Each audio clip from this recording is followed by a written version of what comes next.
Hola, què tal, com esteu? Alguns de vosaltres segurament ja em coneixeu d'una gravació que vaig fer fa cosa d'un any i mig per Pagès Editors. Soc el Jordi Agut, autor del llibre que vam publicar aleshores i que es deia L'últim defensa. Aquí tenim la col·lecció de l'Homarraco Negre, que és la col·lecció, molt bona col·lecció, de llibres de temàtica negra de Pagès Editors.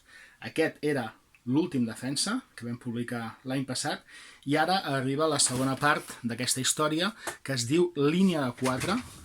Ja la tenim aquí, línia de 4, i aquesta és la portada de la nova història.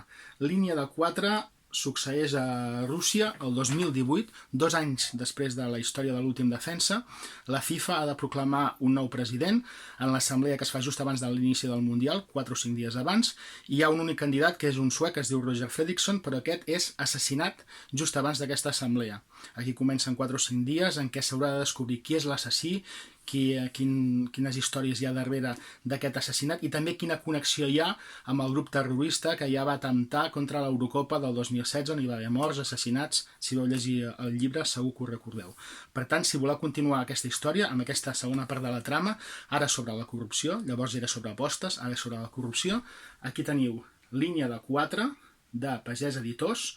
Ja el podeu demanar o podeu sol·licitar al seu lloc web o si no a la vostra llibreria.